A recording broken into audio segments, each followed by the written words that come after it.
Baik, assalamualaikum warahmatullahi wabarakatuh. Perkenalkan, nama saya Kevin Wira Andika dari lokal PAI 4B. Adapun video ini saya buat untuk memenuhi persyaratan mata kuliah bimbingan dan konseling. Adapun yang saya bahas pada kesempatan ini yaitu jenis-jenis layanan bimbingan dan konseling. Jenis-jenis layanan pada dasarnya merupakan operasionalisasi dari konsep bimbingan dan konseling dalam rangka memenuhi berbagai asas, prinsip, fungsi, tujuan bimbingan dan konseling. Jenis-jenis layanan bimbingan dan konseling. 1. Layanan orientasi.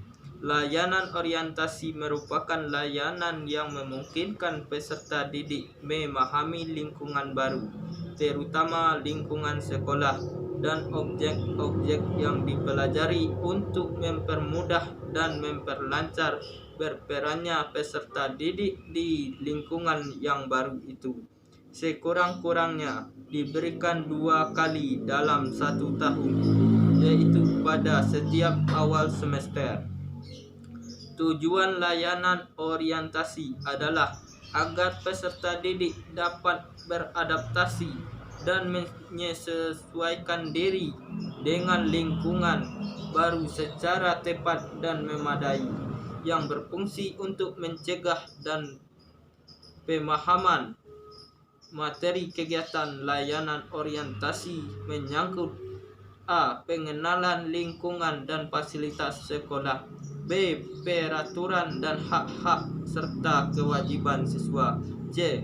Organisasi dan wadah-wadah yang dapat membantu dan meningkatkan hubungan sosial siswa. D. Kurikulum dengan seluruh aspek-aspeknya. E. Peranan kegiatan bimbingan karir. F. Peranan pelayanan bimbingan dan konseling dalam membantu segala jenis masalah dan kesulitan siswa. Baik, yang kedua yaitu layanan informasi. Layanan informasi adalah layanan yang memungkinkan peserta didik menerima dan memahami berbagai informasi seperti informasi diri, sosial, belajar, pergaulan, karir, pendidikan lanjutan. Tujuan layanan informasi adalah membantu peserta didik agar dapat mengambil keputusan secara tepat tentang sesuatu dalam bidang pribadi, sosial, belajar maupun karir berdasarkan informasi yang diperoleh yang memadai. Layanan informasi pun berfungsi untuk mencegah dan pemahaman materi. Layanan informasi menyangkut A. Tugas-tugas perkembangan masa remaja akhir tentang kemampuan dan perkembangan pribadi. B. Usaha yang dapat dilakukan dalam mengenal bakat, minat, serta bentuk-bentuk penyuluhan pengembangan. C. Tata tertib sekolah, cara bertingkah laku, tata krama, dan sopan santun. D. Nilai sosial, adat istiadat, dan upaya yang berlaku dan berkembang di masyarakat. E. Mata pelajaran dan pembidangannya, serta program inti dan program tambahan. F. Sistem penjurusan, kenaikan kelas, syarat-syarat mengikuti UN, dan lain-lain. G. Fasilitas penunjang atau sumber belajar. Kita masuk yang ketiga yaitu layanan pembelajaran. Layanan pembelajaran merupakan layanan yang memungkinkan peserta didik mengembangkan sikap kebiasaan belajar yang baik dalam menguasai materi belajar atau penguasaan kompetensi yang cocok dengan kecepatan dan kemampuan dirinya, serta berbagai aspek tujuan dan kegiatan belajar yang lainnya, dengan tujuan agar peserta didik dapat mengembangkan sikap dan kebiasaan belajar yang baik layanan pembelajaran berfungsi untuk pengembangan. Baik, kita masuk yang keempat, yaitu layanan penempatan dan penyaluran. Layanan ini merupakan layanan yang memungkinkan peserta didik memperoleh penempatan penyaluran di dalam kelas, kelompok belajar, jurusan atau program studi, program latihan, magang, kegiatan kurikuler sesuai dengan potensi, bakat, minat, serta kondisi pribadinya. Dengan tujuan agar peserta didik dapat mengembangkan segenap bakat, minat, dan segenap potensi lainnya. Layanan penempatan dan penyaluran berfungsi untuk pengembangan materi kegiatan. Layanan penempatan dan penyaluran meliputi: A. Penempatan kelas siswa, program studi, jurusan, dan pilihan ekstrakurikuler yang dapat menunjang pengembangan sikap, kebiasaan, kemampuan, bakat, dan minat. B. Membantu dalam kegiatan program khusus sesuai dengan kebutuhan siswa, baik pengajaran maupun program pengayaan dan seleksi masuk perguruan tinggi. C. Penempatan dan penyaluran dalam kelompok sebaya, kelompok belajar, dan organisasi kesiswaan serta kegiatan sosial sekolah. E. Layanan penguasaan konten. Kita masuk yang kelima, yaitu layanan penguasaan konten. Layanan penguasaan konten merupakan layanan yang membantu peserta didik menguasai konten tertentu, terutama kompetensi dan atau kebiasaan yang berguna dalam kehidupan di sekolah, keluarga, dan masyarakat. Baik, kita masuk yang keenam, yaitu layanan konseling perorangan.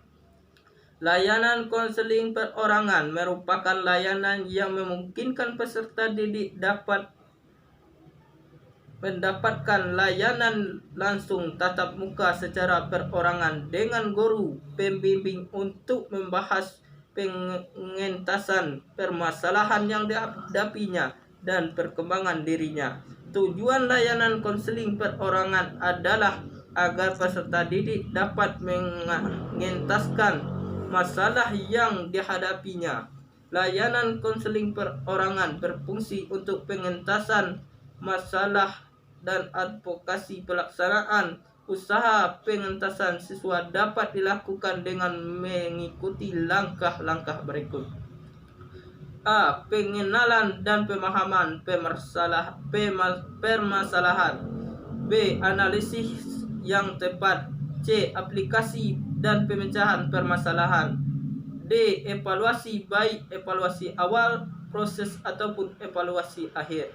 E. Tindak lanjut melihat pada teknik penyelenggaraan konseling perorangan. Terdapat bermacam-macam teknik konseling perorangan yang ditentukan oleh permasalahan yang dialami oleh siswa. Teknik konseling perorangan yang disederhanakan melalui proses tahapan-tahapan sebagai berikut. A. Tahap pembukaan. B. Tahap penjelasan. C. Tahap pengubahan tingkah laku. D. Tahap penilaian.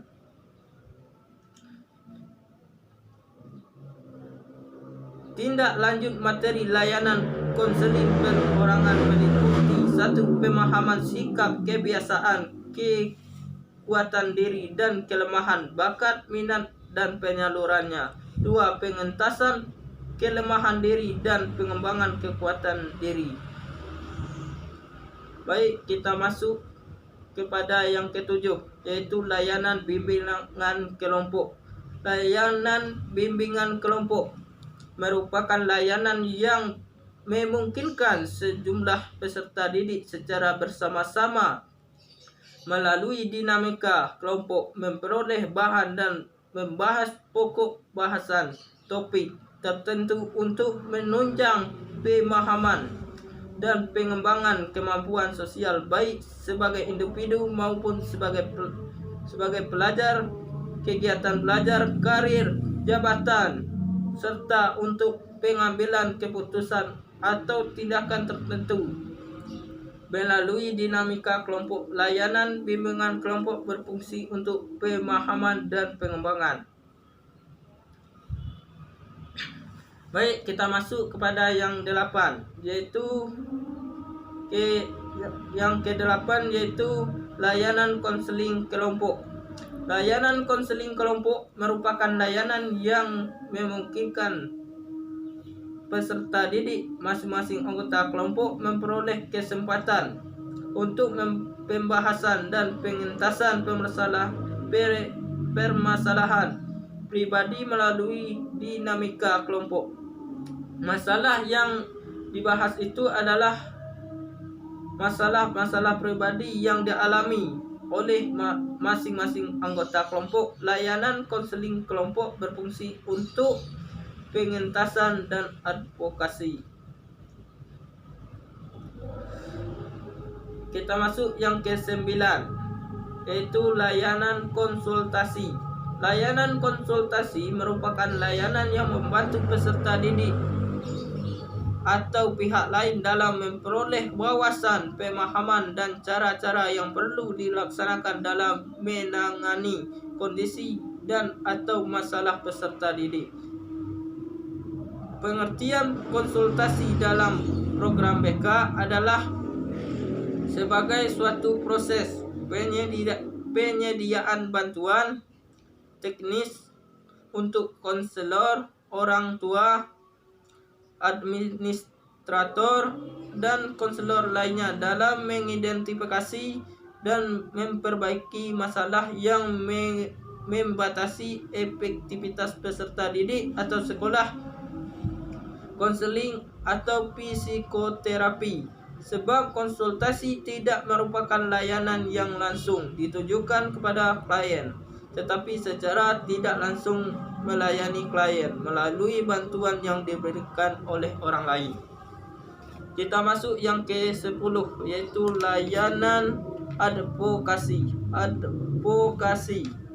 Layanan ini merupakan layanan yang membantu peserta didik menyelesaikan permasalahan atau perselisihan dan memperbaiki hubungan antar peserta didik dengan konselor sebagai mediator. Demikianlah pembahasan saya. Apabila terdapat kesalahan, saya mohon maaf. Wassalamualaikum warahmatullahi wabarakatuh.